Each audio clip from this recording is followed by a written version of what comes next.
Hello and welcome to our US elections special, US elections simplified. We're asking really simple questions right now, and we're in the middle of that counting stage, that nail biting stage where we don't know which way the race is going to turn. And we're going to be asking the very basic questions, chatting with Louis Jacobson. He's a senior correspondent at Politifact, a fact checking organization in the United States.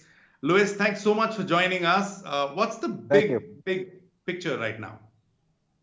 The big picture is it's a close race, and no one knows who's going to win yet. There were a lot of supporters of Joe Biden who thought that they could win a couple of major states early on, and basically kind of coast to victory without having to wait a couple days for all the ballots to be counted.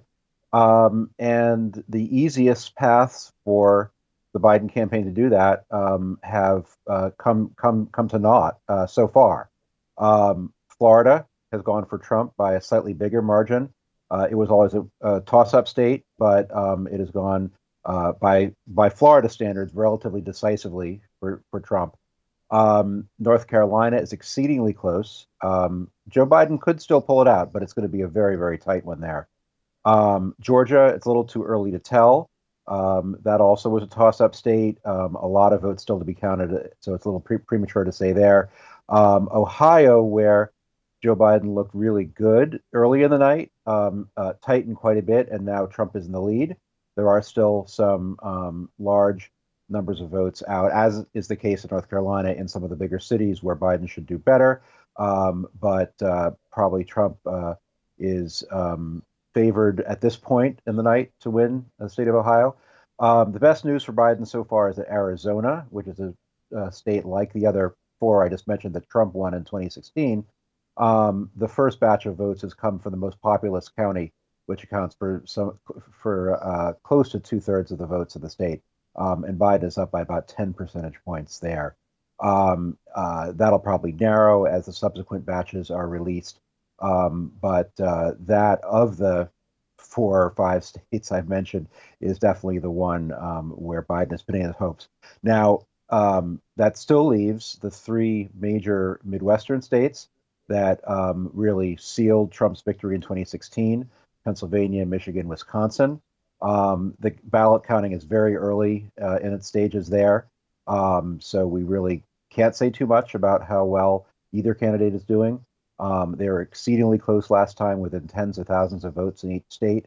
Tonight, it could be that close, but it's just too early to tell. And Texas, it seems, has emerged as a very tight race as well. Yeah, Texas is an interesting state. It does look like Trump will probably pull it out there, but the Biden campaign made some significant gains, as the Clinton campaign did in 2016 compared to the 2012 election. Continued making gains in Texas, particularly in the urban and suburban areas. That may not be enough to win the state for Biden. And they already have lost the Senate race that they were challenging. It wasn't their top drawer challenge, but it was one that could have gone to the Democrats, and they've definitely conceded that one. It still remains to be seen whether some of these competitive House races, there are about a dozen of them out of the 30-odd seats in the House that the state has. There were close and they were possible Democratic pickups, flips from the Republican Party. I have not seen any results on those yet because some of the strong performances in the suburban areas for Democrats, it's conceivable that they could pick up some of those House seats, even though they likelier than not will probably lose Texas tonight on the presidential level. Hey, we'll get to the non-presidential races as well, but one sort of difficult question for you, Louis. We saw just before election night that there were projections that this could go on for a few days, contesting the results and so on. Does it look like we're going to have a result a few hours from now, maybe 4 or 5 hours from now? It looks a lot less likely than it did maybe 12 hours ago. The way the polls were looking, there was a real chance that Biden could win at least one of those 4 or 5 states. He still could do so. And if he won maybe 2 of them, let's say Georgia and Arizona, he could put it away. or if not put it away, then at least put himself in a really good position. Um, with Trump doing better than expected in some of those states, it does push it to the sort of Michigan, Wisconsin, Pennsylvania realm. And of those, Pennsylvania probably will have the slowest count for various reasons. And that could take days. Pennsylvania, the Supreme Court said that they could accept ballots that were postmarked by Election Day up to 3 days after the election. And so those will take at least 3 days to count.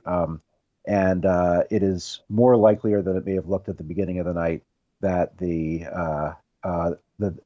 race will go, sort of into overtime. Right. And just clarify this for us, please. Is it that counting is on for all the people who voted in the early hours and during the day? Or are we going to wait a little more for the postal ballots to come in, for the in-person voting results to come in? Are all three being counted simultaneously? It really depends on the state, and different states have different patterns. So it's gotten pretty confusing for somebody who watches election results to know what kind of ballots are being counted, and how that's affecting the way that the sort of seesaw effect of the ballot counting is going. Um, uh, right now, there probably will be some late arriving mail ballots. Probably won't be a huge number, but if the races are close enough, it could make a difference. But the early vote versus the late vote, because those are so highly correlated with a partisan preference, Democrats really took the advice of the health officials and tried to mail in their ballots or drop them off at secure drop boxes. Whereas because President Trump was so strongly against mail ballots, a lot of his voters decided to go on election day and do it in person. And those are definitely counted in different ways at different times. But unfortunately, there's no standard that says everywhere you could assume this is the procedure. It's state by state, in some cases, county by county. That's what's fascinating for us outside the United States, especially in India. The counting process is completely different. We use electronic voting machines, as you know. My question is, the next one is, other than the presidency, for which we don't know any, we don't have a clear answer, we don't have a clear expectation of an answer in any real time soon, what's at stake tonight in the other areas, the other battles? So as far as the U.S. House of Representatives, the Democrats were in control and look like they're going to keep control. Coming into the election, people thought they would maybe gain a bunch of seats, not a whole lot, but some. And that's still possible. A lot of the House race results haven't been finalized yet, so we won't know that for a while. In terms of the U.S. Senate, that was the bigger prize because that was really it's a very closely divided chamber. The Democrats needed to pick up a couple of seats, and they have picked up one seat, but they've also lost one seat. Those were kind of expected. The Democrats should be able to pick up one more seat at least, and they came in with the possibility of gaining 2, 3, 4, 5 seats. Those have not been determined yet. One is very close, again, in North Carolina, where the presidential race is very close, and the Senate race is also very close. The candidate there for the Democrats was ahead going into Election Day in the polls by a couple of points. So that's a disappointment for them. He still may pull it out, but it's going to be down to the wire.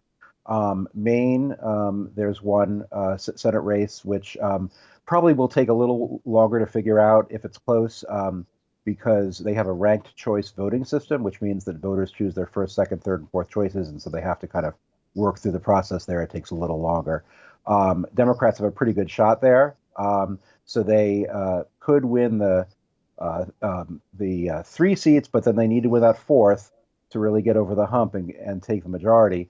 That is looking a bit dicier after North Carolina. There are some other states where they have some possibilities of gaining seats, but a bunch of them were in states that were expected to go to Donald Trump, and they thought maybe the candidate quality for the Democrats was strong enough to sort of encourage people to split their tickets between Trump and a Democratic senator.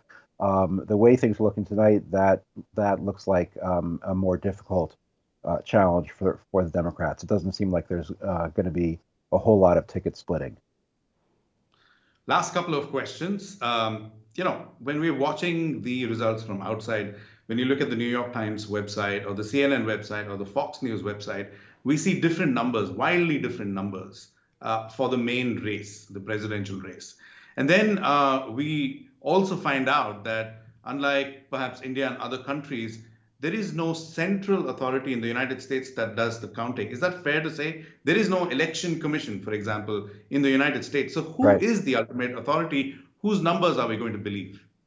It's all, well, there shouldn't be too much doubt about the actual final results, the election results. But as you say, they are compiled by a wide variety of of state government organizations, states and counties in particular, who put all these numbers together.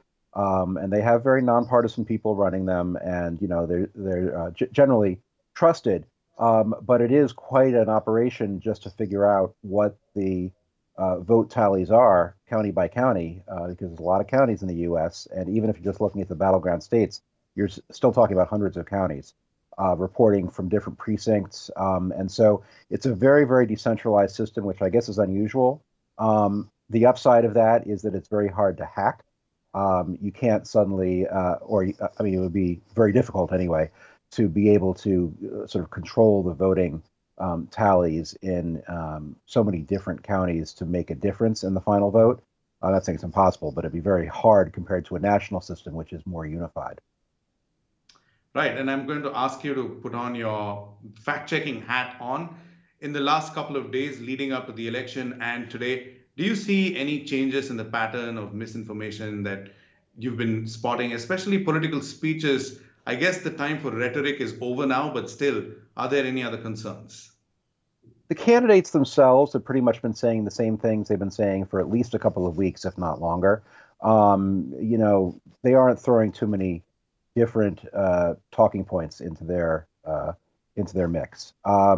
Online, social media, yeah, there have been a lot of misinformation.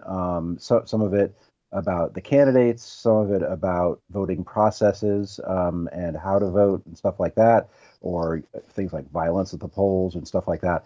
I don't know if it's gone up as the day of the election approached. It's been pretty consistent for weeks and months, but it's definitely bigger than we've noticed in previous election cycles. That's for sure. Interesting. And we can't wait, we'll wait rather for the analysis once the news is completely clear and true. Thanks so much for chatting with us, Louis Jacobson. Thank you.